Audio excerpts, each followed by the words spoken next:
সময় এতটাই পরিবর্তনশীল যে কারোর জন্য বিন্দুমাত্র অপেক্ষা করে না। সময় কিন্তু সময়ের মতন চলেই যায়। হ্যালো বন্ধুরা, আমি উত্তরা চলে এসেছি আবার একটা নতুন ভিডিওতে।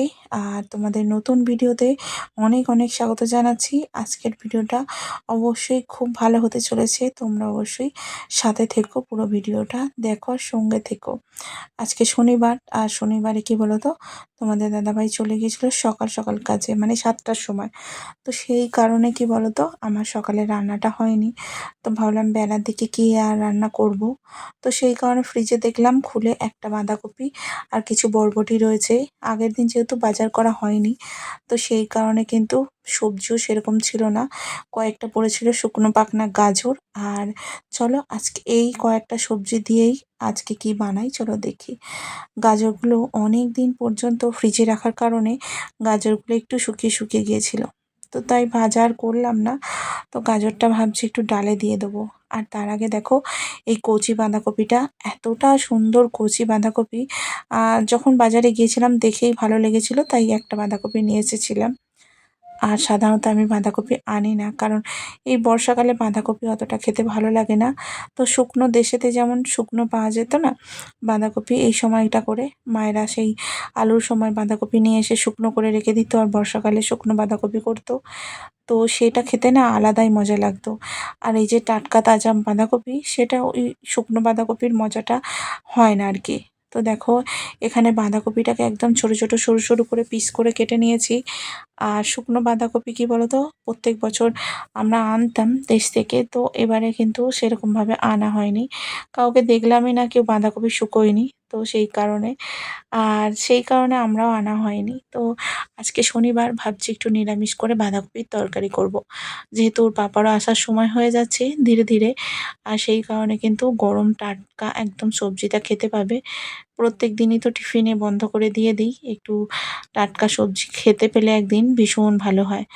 আর দুপুরবেলা কি বলতো, অতটা দূর থেকে আসাও কঠিন।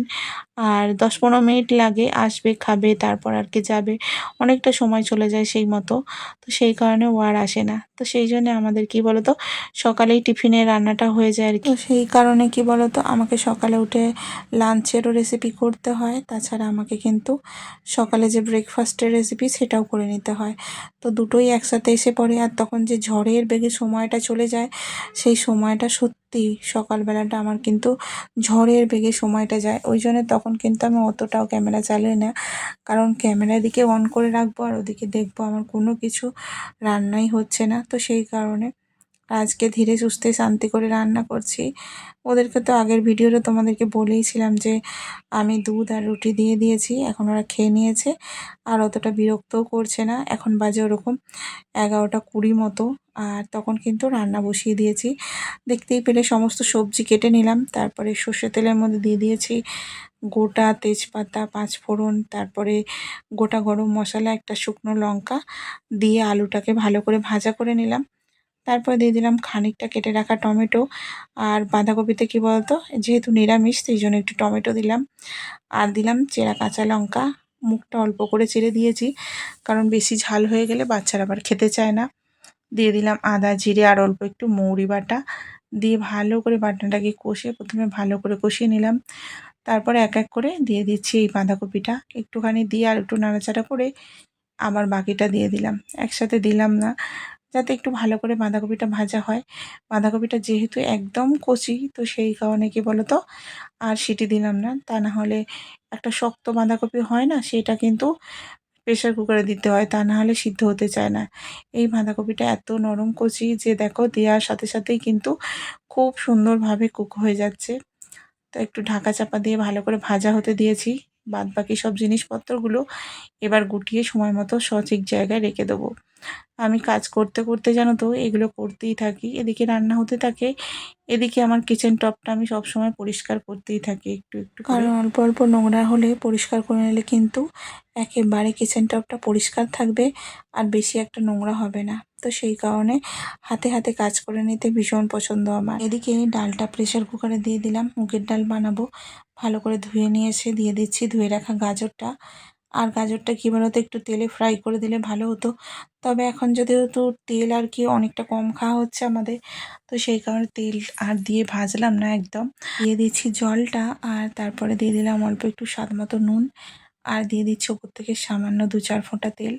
যে কোনো ডাল রান্নার সময় ওপর থেকে 2-4 ফোঁটা তেল আমি দিই, যাতে প্রেসার কুকারে ভাপটা বা জলটা বাইরে বেরিয়ে না আসে। এদিকে আলু আর বাঁধাকপি খুব ভালো করে ভাজা হয়ে গিয়েছে আর ভালো করে কষানোও হয়ে গিয়েছে।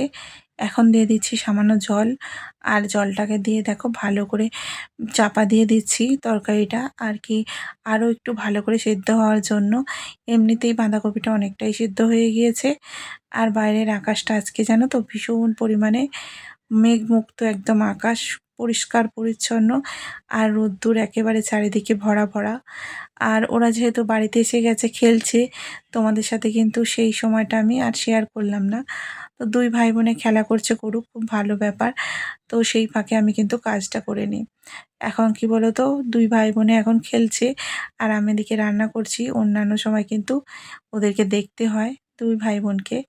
এদিকে দেখো কত সুন্দর বাঁধাকপিটা আমার হয়ে গেছে। উপর থেকে ব্যালেন্সের জন্য একটু খালি চিনি ছড়িয়ে দিলাম, আর তারপরেই দেখো নামিয়ে নিয়েছি। এতটা সুন্দর দেখতেও যেমন হয়েছিল তরকারিটা, খেতেও কিন্তু দারুণ হয়েছিল। নিরামিষ বাঁধাকপি, তোমরাও এইভাবে রান্না করবে আর আমাকে জানাবে সত্যি খেতে কেমন হয়েছিল। আর এদিকে ডালটা তো সিদ্ধ হয়েই গেছে। এদিকে ডালটা সিদ্ধ হয়ে যাওয়ার কারণে ফোড়নের জন্য কড়াইতে দিয়ে দিচ্ছি তেজপাতা, জিরে, একটা শুকনো লঙ্কা, তারপরে ডালটা দিয়ে ভালো করে ফুটিয়ে নিচ্ছি। আর ওতে অ্যাড করে দিচ্ছি অল্প একটু আদা জিরে বাটা। সামান্য একটু ঘন লাগছিল ডালটা, তাই দিয়ে দিলাম একটু জল, আর দিয়ে দিচ্ছি অল্প একটু লবণ আর হলুদ। আদা জিরে মৌরি বাটাটা আমি আগে সবজিটা যেটা দিয়েছিলাম সেটাই কিন্তু এখন আবার ডালেতে দিয়ে দিলাম। এতে ডালটা কিন্তু টেস্ট খুব ভালো আসে। ডালটা ততক্ষণ ফুটুক, আর ততক্ষণ কিন্তু আমি ভাতটা বসিয়ে দিই। এতক্ষণ ধরে আমি কিন্তু ভাত বসাইনি, কারণ আমি ভাবছিলাম যে ভাতটা সবার শেষে করব। যেহেতু এত বেলায় রান্না করছি, ও বেলার জন্য কিছুটা ভাত আর কি রেখে দেবো, বাবু যদি খায়। আর আমি তো ভাত খাই না রাত্রে, সেই জন্য আমি ভাবছি আমি হয়তো বাঁধাকপির তরকারি দিয়ে একটু মুড়ি খেয়ে নেবো। বাকি ওরা যদি ভাত খেতে চায় অল্প অল্প খাবে। আর আমাদের বাড়িতে কি বলতো, ভাতটা অত বেশি পরিমাণে কেউ খেতে পারে না, তো সেই কারণে অল্প অল্প চালের অল্প অল্প ভাত হয়। তাও দেখি অনেক সময় ভাত বেঁচে যায়, তো সেই কারণে সামান্য ভাত বেঁচে গেলে আমি আবার ফ্রিজে রেখে দিই। এই করতে করতে অনেক দিনের জমাও হয়ে যায়। এদিকে দেখো ডালটাকেও একটু ঘুরিয়ে দিলাম, কতটা সুন্দর হয়েছে ডালটা তোমাদেরকে দেখিয়ে দিলাম। তো কেমন লাগলো আজকের ভিডিওটা অবশ্যই জানাবে। ভাতটা বসিয়ে দিয়েছি, হয়ে গেলে সবাইকে খেতে দেবো। আজকের ভিডিওটা তোমাদের এখানেই শেষ করছি। ভালো লাগলে অবশ্যই একটা লাইক করে দিও। আর যদি মনে করো যে হ্যাঁ এরকমভাবে বানাবো, বানিয়ে অবশ্যই আমাকে জানিও কেমন হয়েছিল। তো চলো, দেখা হচ্ছে পরে একটা নতুন ব্লগে। সকলকে অনেক ধন্যবাদ ভিডিও দেখার জন্য।